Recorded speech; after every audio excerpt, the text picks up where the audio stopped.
오늘 우리에게 주시는 하나님 말씀 함께 봅니다. 오늘 우리에게 주시는 하나님 말씀은 마태복음 17장 24절부터 27절입니다.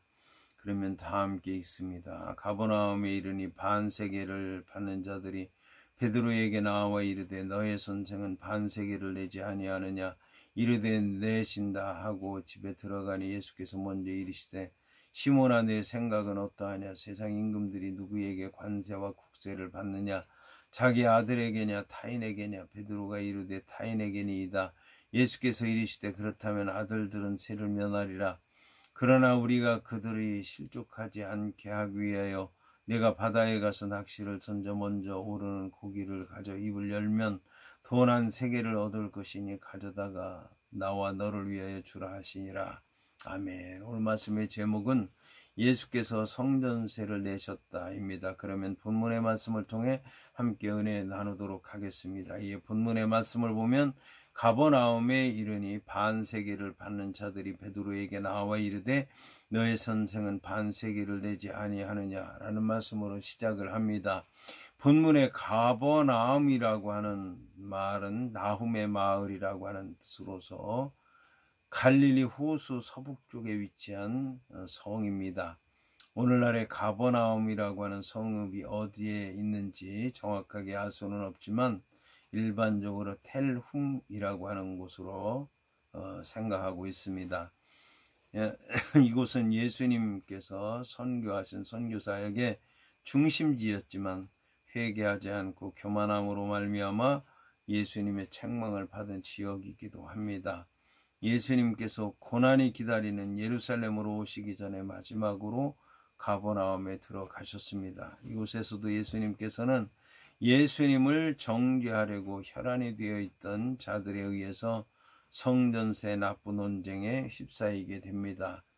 본문의 가버나움에 이른이라고 하는 말씀은 원어 성경으로 볼 때 예수님과 함께하는 이들이 가버나움에 도착하자마자 바로 성전세 받는 자들이 베드로에게 나와서 이의를 제기했다는 뜻입니다. 이것은 예수님께서 잠시도 쉴 새 없이 끊임없이 계속해서 반대자들의 도전을 받았다는 말씀입니다.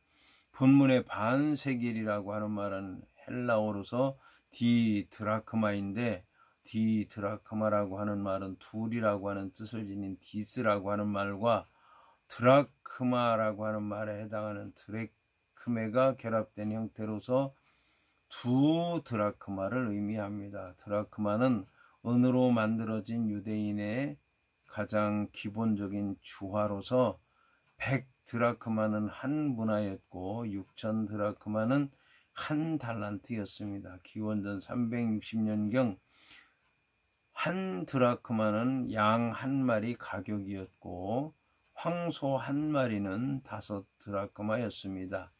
그런데 한 드라크마는 헬라 사람들의 한 하루 품삯을 나타내는 동전 명칭으로서 유대인에게도 사용되는데 일반적으로 4분의 1 세겔로 취급되었습니다. 한편 반세겔에 해당하는 디드라크마, 그만은 2드라크마로서 유대인들이 출애굽한 후에 시내산에서 인구조사를 한 직후에 25살로부터 50살에 이르기까지 모든 유대인 남자들이 내었던 생명의 속전, 즉 애굽에서 건져주신 생명의 대가로 여호와께 바쳤던 양과 같은 것입니다. 이것은 선민 이스라엘에게는 의무적으로 부과된 것이었습니다. 바벨론 포로 후에는 그 의무가 20살 이상 된 자로서 3분의 1 세겔로 조정이 됐습니다. 예수님 당시에도 느헤미야의 수정된 의무 조항에 따라서 매년 6월절 전인 봄에 모세 당시의 환율에 의해서 계산되었고 부과됐습니다. 따라서 당시에는 반세겔을 바꾸려고 하는 환전상으로 들고 있었던 것입니다. 이 환전상들은 그 수수료로 말미암아 엄청난 부자가 될 수 있었습니다. 이 반세겔은 로마에 바치는 공공의 세금이라기보다는 당시 주로 성소의 유지 비용으로 사용되었습니다. 여기에서 반세겔 받는 자들은 일반적으로 국세를 거두는 세리와는 다릅니다. 이것은 반세기를 거두는 자들이 신분상 로마를 위해서 세금을 거두는 자들이 아니라 이스라엘의 성전을 위해서 거두는 다른 계층의 사람들을 의미합니다. 본문의 너의 선생이 반세겔이라고 하는 말은 세금 거두는 사람들이 이미 예수와 베드로와 같은 제자들과의 관계를 잘 알고 있었다는 것을 얘기하는 것입니다. 이와 더불어 성전을 대하시는 예수님의 태도가 과연 어떤 것인지를 알아보기 위해서 예수님께 관심을 갖게 된 것입니다. 본문의 선생에 해당하는 디다스칼로스와 관련해서 마태복음은 예수님의 호칭으로 주님을 가리키는 단어로서 퀴리오스를 자주 사용하고 있습니다. 마태가 하나님을 가리키기도 하는 퀴리오스라고 하는 명칭을 예수님에 대해서 자주 사용한 것은 예수님께서 하나님의 아들이시오 온 인류를 구원하시기 위해서 왔고 하나님께서 지으신 세상에 대한 완전한 주권을 가지고 계신 메시아가 되신 분이라고 하는 사실을 강조하기 위해서 쓴 표현입니다. 이것으로 보아서 마태가 본문에서 성전세를 거두는 사람들이 예수님을 향해서 선생님에 해당하는 디다스칼로스라고 하는 말을 사용한 것은 그들의 불신앙을 강조하기 위한 것이라고 할 수가 있습니다.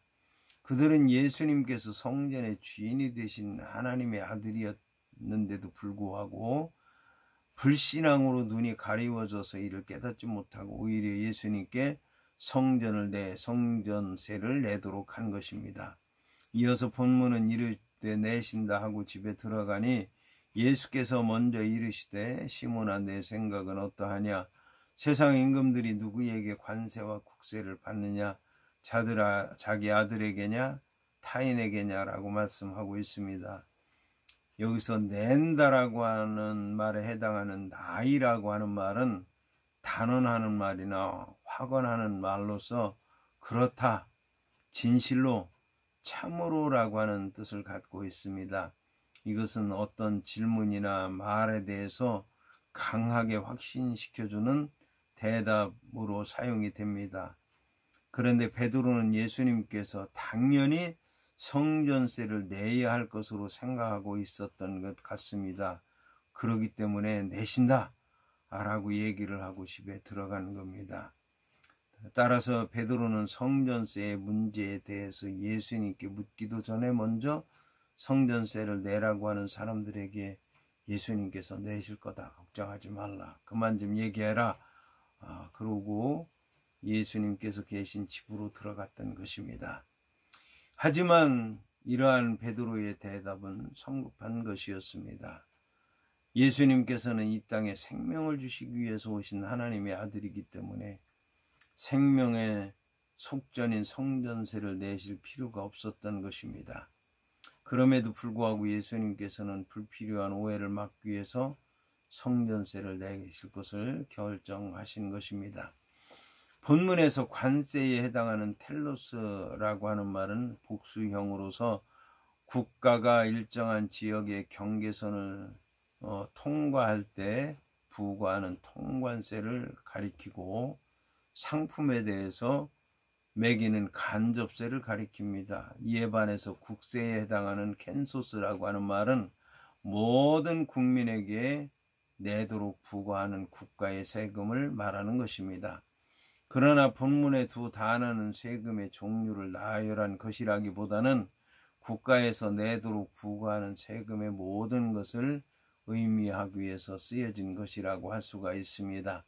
본문에 자기 아들에게냐 타인에게냐라고 하는 말은 한글 개역 개정 성경으로 볼 때는 각각 단수로 번역했지만 원어 성경은 두 가지가 모두 복수형으로 쓰였습니다. 그래서 자기 아들에게냐 타인에게냐라고 번역해서는 안 되고 자기 아들들에게냐 타인들에게냐라고 하는 뜻으로 번역을 해야 됩니다.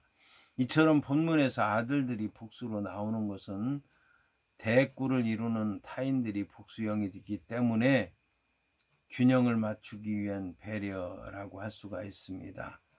그런데 실제로 고대 왕들은 처나 첩들을 많이 두어서 자녀들이 많이 있었기 때문이라고 할 수가 있습니다.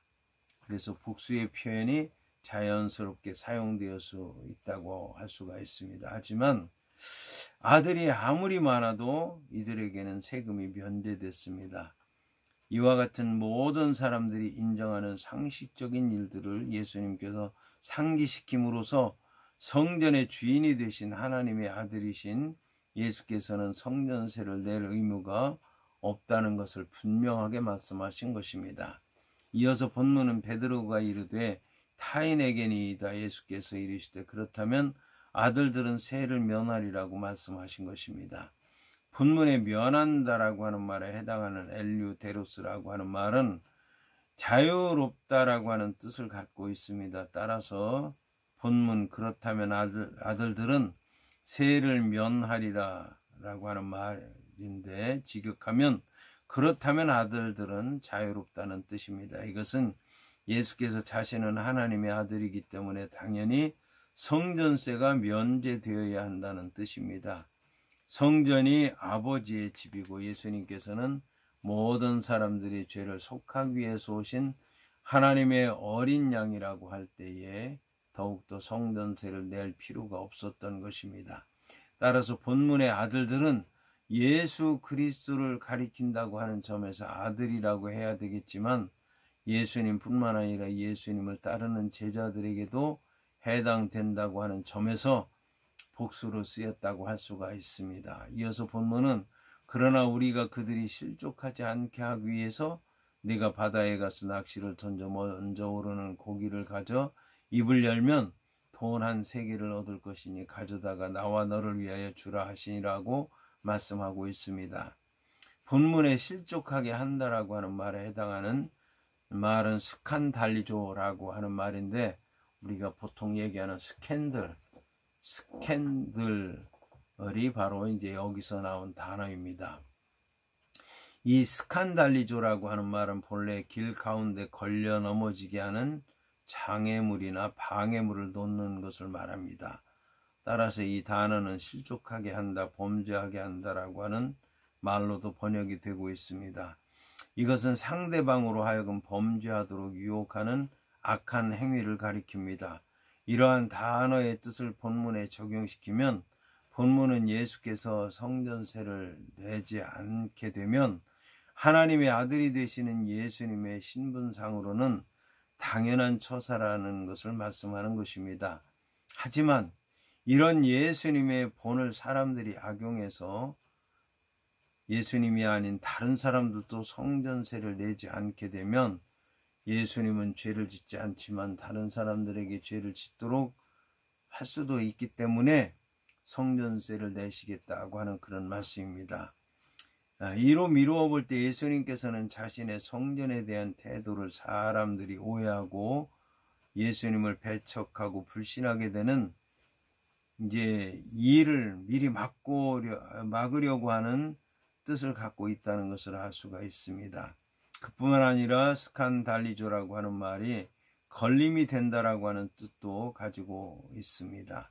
이것은 다른 사람으로 하여금 불쾌감을 느끼도록 만드는 행위를 말하는 것입니다. 비록 예수님께서는 성전세를 내지 않아도 되는 당연한 권리를 가졌지만 예수님께서 성전세 내지 않는 것을 이해하지 못하는 유대인들은 이것을 성전에 대한 모독으로 여기고 불쾌감을 여기고 분개하게 될 것이다라고 하는 말씀인 것입니다.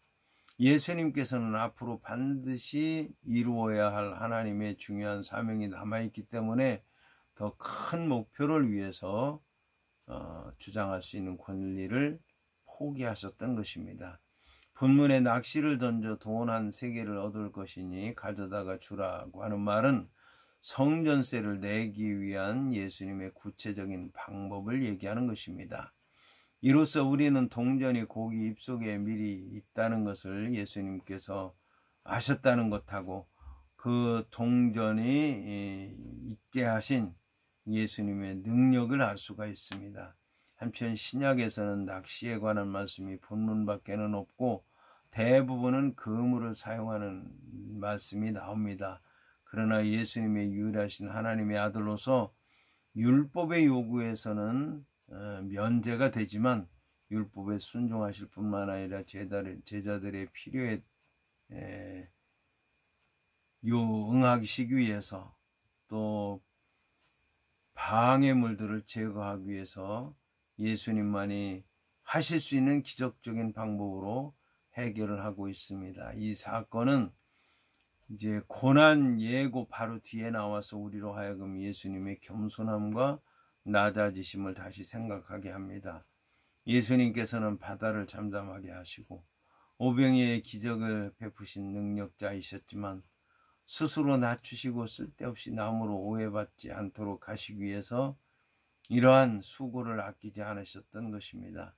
이러한 겸손의 교훈은 베드로와 다른 제자들 그리고 오늘 우리 모두를 위한 것이라고 할 수 있습니다. 이와 관련해서 본문은 성전세를 지불하기 위한 예수님의 이적으로서 오직 마태만이 기록하고 있습니다. 본문의 돈 한 세겔에 해당하는 스타테라라고 하는 말은 신약시대에 통용되었던 은돈의 명칭입니다. 한 스타테라라고 하는 것은 4드라크마고 성전 세겔로는 한 세겔에 해당되었습니다.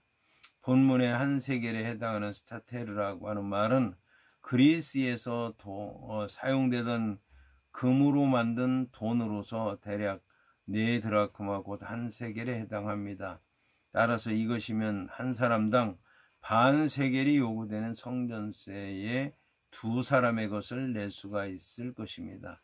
이러한 예수님의 이적은 지나치지도 부족하지 않은 가장 정확한 은혜로 채워집니다. 여기서 나와 너라고 하는 것은 예수님과 베드로를 가리키는 말인데 똑같이 반 세겔의 성전세를 냈지만 본질적으로는 서로 다른 입장에서 내게 되었다는 것을 얘기하는 것입니다. 예수님께서는 하나님의 아들로서 하나님과 동등된 권위를 지니신 분으로서 성전세를 내지 않으셔도 됨에도 불구하고 내시는 것이고 베드로는 그 근본이 죄인된 인간이요 사망에 처한 자로서 생명의 속전인 성전세를 내야 할 자였던 것입니다. 예수님께서는 하나님의 아들이시자 율법 위에 계신 분으로서 율법이 정한 바 그 의무 조항을 능히 초월하실 수 있었습니다. 그러나 예수께서는 많은 사람들의 유익을 위해서 사랑의 원리를 따라 스스로 겸비하셨던 것입니다.